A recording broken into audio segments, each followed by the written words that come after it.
Araling Panlipunan 4, Quarter 4, Week 2. Pagkamamamayan.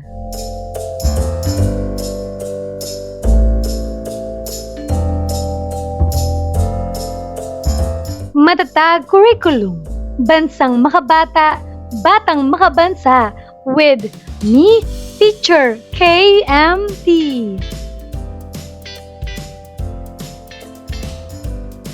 Magandang araw mga bata! Ngayon ay pag-aaralan natin ang tungkol sa pagkamamamayan.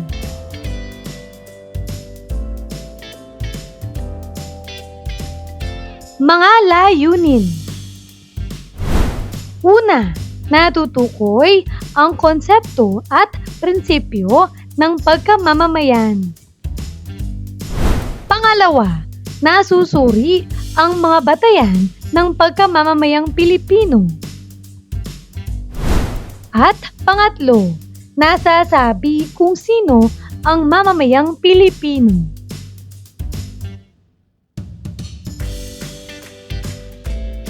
Unang araw. Maikling balik-aral. Panuto. Tignan ang mga larawan ng mga sagisag ng pagkakakilanlang Pilipino. Ano o bakit sumasagisag ang larawan sa pagkakakilanlang Pilipino? Panghikayat na gawain. Pakinggan ang kantang Ako'y Pinoy ni Florante. Narito ang lyrics.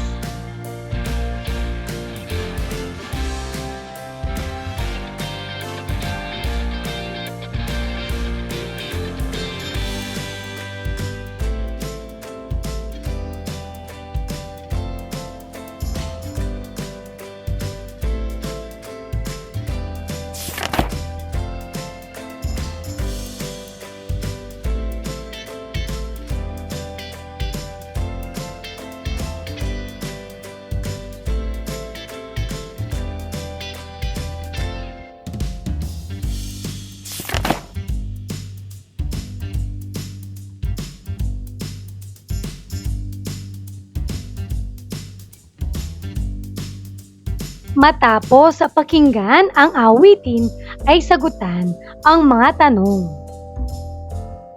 Para sa unang katanungan, ano ang diwa na nais ipaunawa ng awit? Magaling! Ang diwa ng awiting Ako'y Pinoy ay ang pagmamahal at pagmamalaki sa pagiging Pilipino, lalo na sa paggamit at pagpapahalaga sa sariling wika. Ipinapakita rin nito ang kahalagahan ng kalayaan at pagmamahal sa bayan. Pangalawa, batay sa awit. Ano ang mga katangian ng isang Pinoy?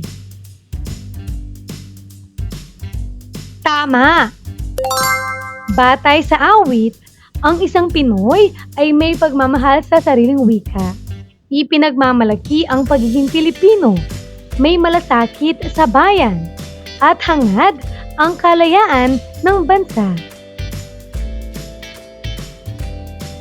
Pangatlo, ikaw ba ay isang mamamayang Pilipino? Bakit oo o bakit hindi? Magaling! Opo, ako ay isang mamamayang Pilipino. Ako ay ipinanganak at lumaki sa Pilipinas. Mahalaga sa akin ang kultura, wika at tradisyon ng ating bansa. Lagi kong ipinagmamalaki ang ating kasaysayan at mga bayani. Bilang Pilipino, handa akong maglingkod at mag-ambag para sa ikabubuti ng bayan. Ikalawang araw. Paglinang sa kahalagahan sa pagkatuto sa aralin.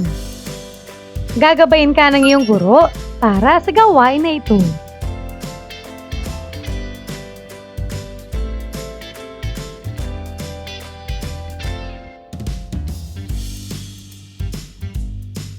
Paghawan ng bokabularyo sa nilalaman ng aralin. Tumpak nurse. Gagabayin ka ng iyong guro para sa gawain na ito.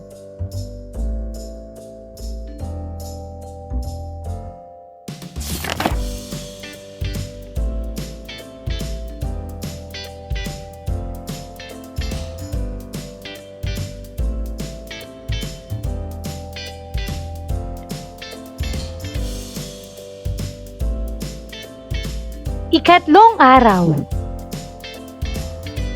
Unang aralin, ang pagkamamamayang Pilipino. Pagproseso ng pag-unawa. Sino ang mamamayang Pilipino? Sino naman ang hindi mamamayang Pilipino? Ano ang ibig sabihin ng pagkamamamayan?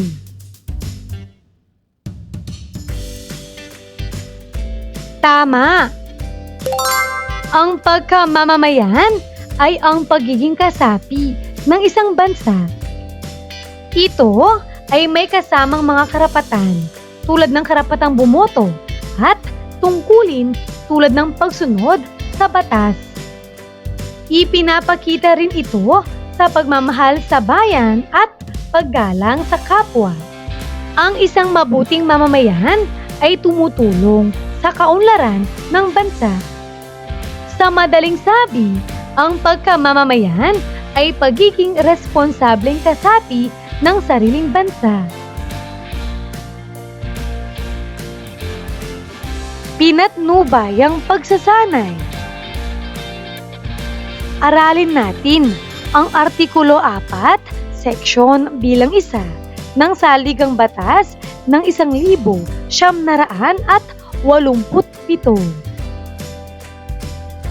Mamamayan ng Pilipinas nang pinagtibay ang Saligang Batas ng 1987 noong Pebrero 2, 1987.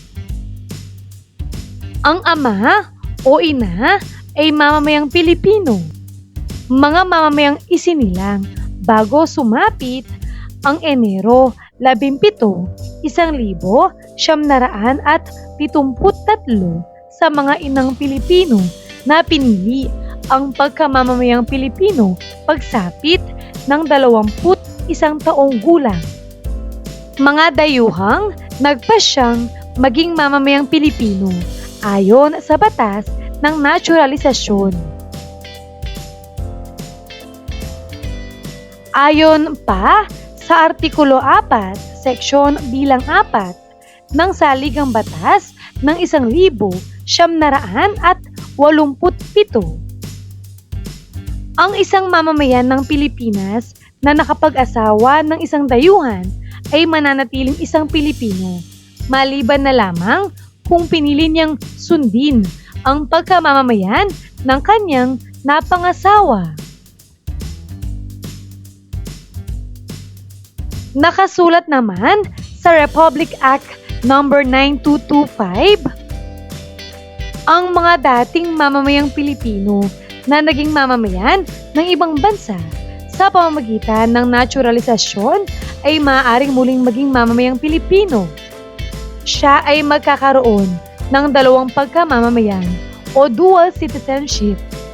Kailangan lamang na applyan niya ito at patunayan sa pamamagitan ng kanyang sertipiko ng kapanganakan mula sa Philippine Statistics Authority o PSA na ang kanyang mga magulang o isa man sa kanila ay mamamayang Pilipino saan naman siya ipinanganak.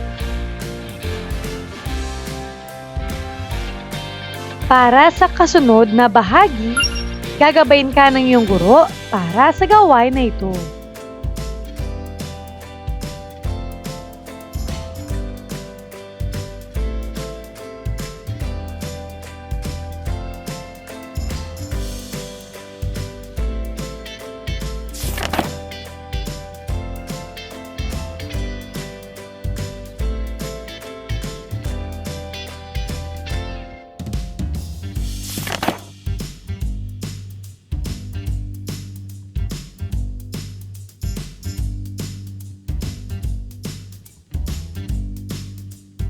Ika-4 na araw. Paglalapat at pag-ugnay. Gumawa ng isang sanaysay gamit ang mga sumusunod na prompt. Ang mga mamamayan ang pinakamahalagang yaman ng isang bansa. Gawin mo ito.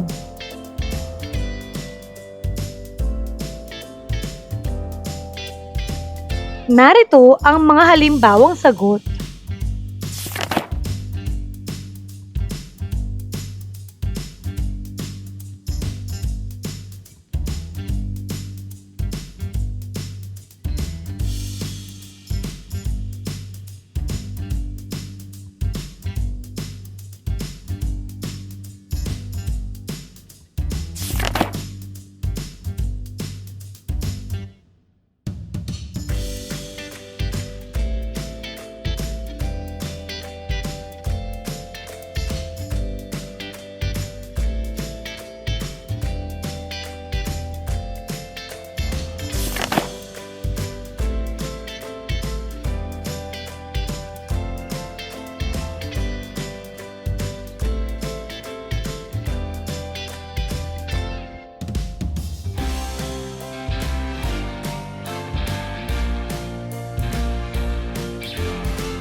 Pangalawang aralin, konsepto at prinsipyo ng pagkamamamayan. Pagproseso ng pag-unawa. Gagabayin ka ng iyong guro para sa gawain na ito.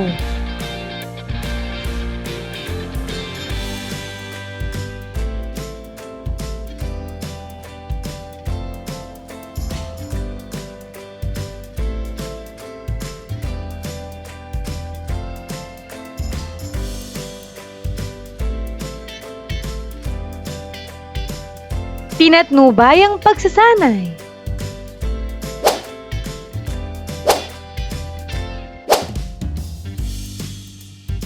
Likas o katutubong mamamayan. Sila ay yaong mga anak o isang Pilipino. Maaring isa o pareho sa kanyang mga magulang ay Pilipino. Samantala, ang naturalisadong mamamayan o naturalisadong Pilipino ay ang mga dating dayuhan na naging mamamayang Pilipino dahil sa proseso ng naturalisasyon. Aralin natin ito. Mayroon tayong tinatawag na jus sanguinis. Ito ay ayon sa pagkamamamayan ng magulang. Samantala, meron din namang jus solis. Ito ay ayon sa lugar ng kapanganakan.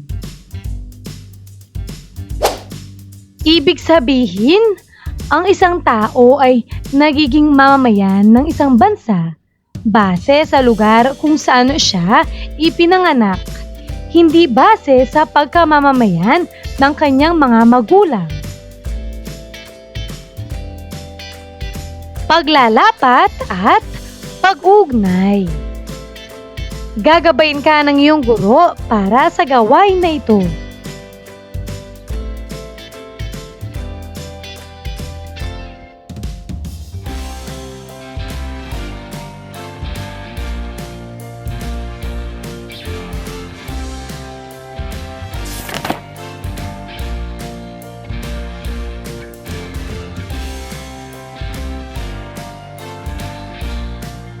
Pabaong pagkatuto. Lagi mong tandaan. Nakasaad sa Saligang Batas ng 1987 ng Pilipinas, Artikulo 4, ang mga katangian ng isang mamamayang Pilipino. May dalawang uri ng pagkamamamayan. Ito ay ang likas o katutubo at naturalisado. May dalawang prinsipyo na sinusunod sa pagkamamamayan. Ito ay ang jus sanguinis o batay sa dugo at ang jus soli o batay sa lugar ng kapanganakan. Pagsusulit. Paano to? Tukuyin kung anong prinsipyo ng pagkamamamayan ang inilalarawan ng mga pahayag. Isulat sa sagutang papel ang JS kung ito ay jus sanguinis at JL naman kung jus loci o jus soli. Una, pagkamamamayan batay sa lugar ng kapanganakan. Ano ang tamang sagot? Ito ay JL.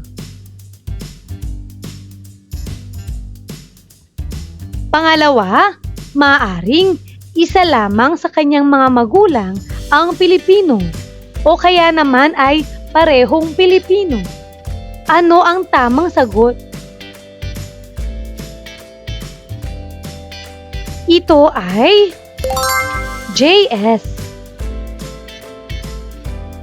Pangatlo, ito ay salitang Latin na ang ibig sabihin ay karapatan ng dugo.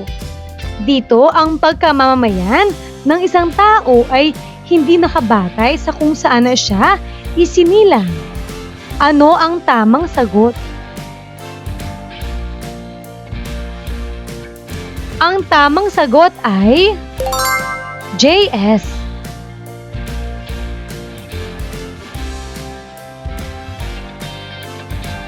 Pang-apat, ang pagkamamamayan ng isang tao ay nakabatay sa pagkamamamayan ng isa sa kanyang mga magulang. Ano ang tamang sagot?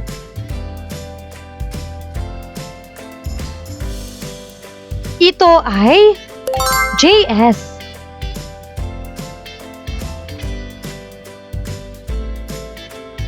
At panglima, salitang Latin na ang ibig sabihin ay karapatan ng lupa. Ang pagkamamamayan ay batay sa lugar kung saan siya isinilang. Ito ay maaaring sa teritoryo ng isang bansa. Ano ang tamang sagot?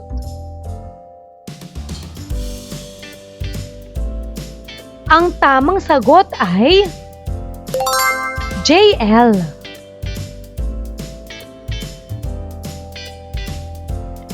Mahusay mga bata!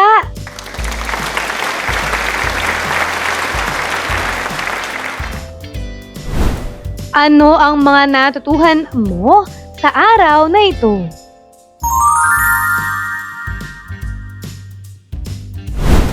Ngayong araw na ito, natutuhan ko ang tungkol sa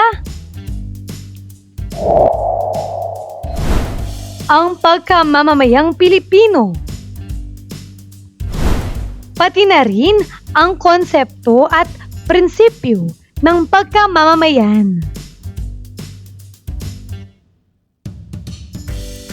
Maraming salamat sa pakikinig mga bata. Sana ay may natutuhan kayo. Huwag mong kalimutan, pindutin ang like, share at subscribe.